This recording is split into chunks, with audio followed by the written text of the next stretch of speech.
السلام علیکم dear students, کیا حال ہیں؟ امید ہے سب خیریت سے ہوں گے۔ اللہ آپ کو اپنے حفظ و امان میں رکھے۔ جی آج جو ہم ویڈیو بنانے جا رہے ہیں وہ 8608 کے حوالے سے ہے۔ جن لوگوں نے ابھی تک ہمارا چینل سبسکرائب نہیں کیا، سب سے پہلے سبسکرائب کر لیں۔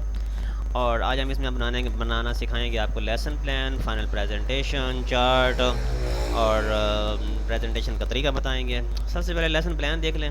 آپ نے کوئی سا بھی ایک مضمون سلیکٹ کر لینا ہے، یعنی کہ سبجیکٹ سلیکٹ کرنا ہے۔ جی میں نے اردو سلیکٹ کر لیا ہے۔ اس کے بعد آپ نے اس کا ٹاپک سلیکٹ کرنا ہے۔ جی میں نے ٹاپک جو ہے اسم اور اس کی اقسام ہے، اس میں معرفہ نکرہ صرف یہ دو سمجھاؤں گا۔ اس کے بعد کلاس سلیکٹ کرنی ہے کون سی۔ جی میری 9th کلاس ہے۔ اسٹوڈنٹ کتنے ہیں، جتنے مرضی لکھ دیں، ٹائم جتنا مرضی لکھ دیں۔ اس کے بعد ٹیچنگ ایڈ، یہ آبجیکٹیو جسے کہتے ہیں، ٹیچنگ آبجیکٹیو۔ آپ کے مقاصد کون کون سے ہیں؟ جی اسم نکرہ معرفہ کے بارے میں آگاہ کرنا ہے، ان کے درمیان فرق سمجھانا ہے۔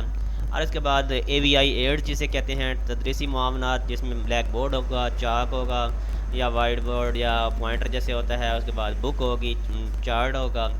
اس کے بعد ہم نے پریویس نالج دیکھنا ہے کہ ہاں جی بچوں کو اسم کے بارے میں معلومات ہیں یا نہیں ہے۔ اس کے بعد اناؤنسمنٹ آف دا ٹاپک، ہاں جی آج کیا ہمارا ٹاپک کیا ہے۔ اس کے بعد پریزنٹیشن دیں گے، اسم کی تعریف بتائیں گے۔ اور اس کے بعد ہم اسم نکرہ اور معرفہ کے بارے میں تھوڑا بہت بتائیں گے۔ اس کے بعد ہم معرفہ نکرہ میں فرق بتائیں گے۔ اس کے بعد ہم بچوں سے کہ ہاں جی بچوں سارے مل کر نا ذرا اس میں نکرہ اسم معرفہ کو الگ الگ کرو اور یہ پہچان کرو۔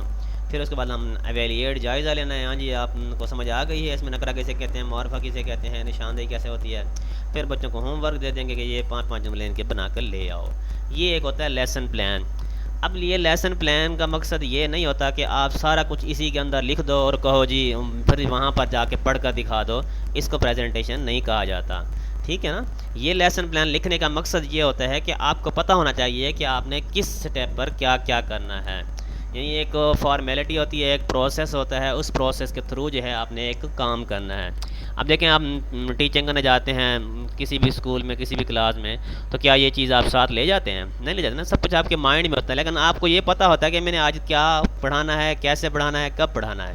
تو پریزنٹیشن بھی سیم ویسے ہی ہے۔ اس میں وہ جو ہے آپ کی 3 سے 4 چیزیں دیکھتے ہیں۔ سب سے پہلے وہ دیکھتے ہیں آپ کا کانفیڈنس دیکھتے ہیں، باڈی لینگویج آپ کی دیکھتے ہیں، آپ کی آواز کی کوالٹی دیکھتے ہیں کہ آواز میں آپ کی کوئی لرزش، کوئی ڈر، کوئی پریشانی تو نہیں ہے، اور آپ کے ہاتھ پاؤں تو نہیں ہل رہے۔ یعنی کہ بعض دفعہ ایسا ہوتا ہے اسٹیج پہ جاتے ہوئے بندہ کپ کپانا شروع کر دیتا ہے، تو ایسی چیزوں کو وہ نوٹ کیا جاتا ہے۔ اور اس کے بعد وہ یہ دیکھتے ہیں کہ آپ نے اسٹوڈنٹ کو انگیج کیا یا نہیں کیا۔ یہ نہیں کہ بس وہ وائٹ بورڈ دیکھتے رہے، لکھتے رہے، پیچھے اسٹوڈنٹ جو مرضی کرتے رہیں۔ ان چیزوں کو وہ دیکھا جاتا ہے۔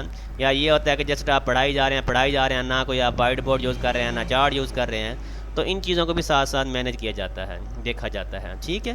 تو آپ نے جو ہے اسٹارٹ اس طرح کرنا ہے کہ آپ نے شروع ہوتے اپنا نام بتانا ہے، اپنا انٹروڈیوس کرنا اپنے آپ کو۔ جی میں فلاں ہوں اور آج میں ٹیچنگ پریکٹس کے لیے آیا ہوں، چیٹنگ کے لیے نہیں، ٹیچنگ پریکٹس کے لیے۔ اور اس کے بعد پھر آپ نے ان کو بتانا ہے جی، آپ نے وائٹ بورڈ کے سامنے کھڑے جانا ہے اور پوائنٹر اٹھا لینا ہے کہ یہ جی آج میرا سبجیکٹ ہے اردو، ٹاپک ہے اسم نکرہ، اسم معرفہ۔ اس کے بعد میرے کلاس ہے 9th، ہاں جی اس کے بعد رکھ دینا ہے۔ اس کے بعد سامنے بچوں کو انگیج کرنا ہے، یعنی کہ ایک مرلہ ہمارا وائٹ بورڈ کو ٹچ کرنے والا ہو گیا، دوسرا مرلہ آتا ہے اسٹوڈنٹ کو انگیج کرنے والا۔ ہاں جی بیٹا اسم کسے کہتے ہیں، اسم کے بارے میں کون کون جانتا ہے؟ تو یہ کچھ کہنے کے بعد یہ پریویس ہمارا نالج ہو جائے گا۔ اس کے بعد ہم کیا کریں گے، ایک چارٹ لٹکا دیں گے، تو یہ ہمارا AVI ایڈ ہو جائے گا جو چارٹ بنایا ہوا ہوگا۔ تو پھر اس کے بعد ہم کہیں گے جب چارٹ، ہاں جی یہ ہے ہمارا آج کا ٹاپک، تو اس میں نکرہ اسم معرفہ جو بھی اوپر لکھا ہوگا موٹا موٹا ہیڈنگ لکھی ہوتی ہے۔ یہ چارٹ بنانا بھی میں آپ کو بتاتا ہوں کہ چارٹ کیسے بناتے ہیں۔ پھر اس کے بعد آپ نے پریزنٹیشن دینا شروع کر دینی ہے۔ تو اس کے بعد ہوم ورک دے کر بس ختم پریزنٹیشن۔ اب چارٹ کیسے بناتے ہیں؟ چارٹ کے لیے آپ نے ایسا کرنا ہے، گوگل پر آنا ہے، اور آنے کے بعد آپ نے یہ دیکھیں اس میں چارٹ پیپر پر، اس میں نکرہ اسم معرفہ کی مثالیں، تو اس میں سے کوئی سا بھی چارٹ ہم دیکھنے اس طرح کا ایک چارٹ لے لیتے ہیں، جس میں ایک طرف جو ہے وہ اس میں نکرہ اور ایک طرف اس میں معرفہ لکھ دیں گے، ٹھیک ہے۔ یا پھر ہم اس طرح بنا لیتے ہیں، یہ دیکھیں اس میں معرفہ، اس میں نکرہ، ٹھیک ہے۔ یہ کسی جگہ چیز کا نام کو جو ہے اس میں معرفہ، اس میں نکرہ بن جاتے ہیں۔ یا پھر دیکھیں مزید ہم اس میں آ جاتے ہیں، یہ دیکھیں بلکہ یہ تو اس میں صفت وغیرہ کی ہیں، یہ اس میں معرفہ کی اقسام ہیں، بلکہ اس طرح کا بھی چارٹ بنا سکتے ہیں۔ جسٹ ایک بڑا سا چارٹ لیں، اس کے اوپر صرف یہ 3 لفظ دیکھیں، اسم کی اقسام، اس میں معرفہ، اس میں نکرہ، بس تو یہ آپ کا چارٹ جو ہے تیار ہے۔ چارٹ کا مقصد یہ ہوتا ہے کہ صرف آپ نے بچوں کو اس بارے میں انٹروڈیوس کروانا ہوتا ہے کہ ہاں جی آج ہم پڑھیں گے تو پڑھیں گے کیا. چارٹ کا مقصد یہ نہیں ہوتا کہ سارا کچھ چارٹ کے اوپر ہی لکھ دو, اسے چارٹ نہیں کہا جاتا. ٹھیک ہے جی. اور اگر کسی کو مزید کوئی معلومات چاہیے تو آپ اسکرین پر میرا نمبر شو کر رہے ہیں, آپ لوگ مجھ سے رابطہ کر لیں, انشاءاللہ آپ کو گائیڈ کر دوں گا. اللہ حافظ.